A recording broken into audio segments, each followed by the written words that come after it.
Veligonda project గురించి మాట్లాడే అర్హత మాజీ ముఖ్యమంత్రికి లేదు. పులివెందుల ఎమ్మెల్యేగా ఉండి పిచ్చిపట్టి ప్రవర్తిస్తా ఉన్నాం. వెలుగొండ ప్రాజెక్టుని పూర్తి చేసి నీళ్లు ఇచ్చేది మేము అన్నిటికీ సిద్ధపడున్నాం.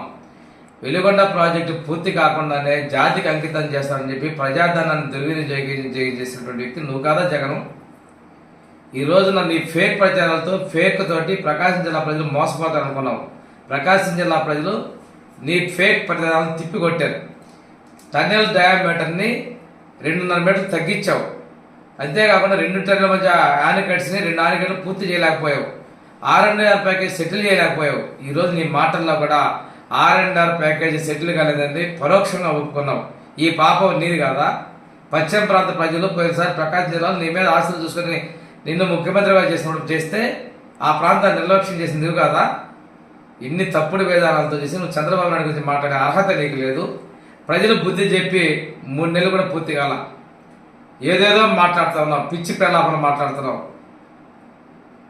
ఈ ప్రాజెక్టును పూర్తి చేసేది పూర్తి చేసి మేము ఇస్తాము. నువ్వు పశ్చిమ ప్రాంతంలో నీకు ఓట్లేసినట్టు ప్రజలు నువ్వు నీ శాసనసభ్యులు మోసం చేశారు. ఆ రోజు తెలుగుదేశం ప్రభుత్వంలో 12 లక్షల రూపాయలు ప్యాకేజీ సెటిల్ చేస్తే 15 లక్షలు కావాలని చెప్పేసి డిమాండ్ చేసిన మీరు తర్వాత వచ్చిన తర్వాత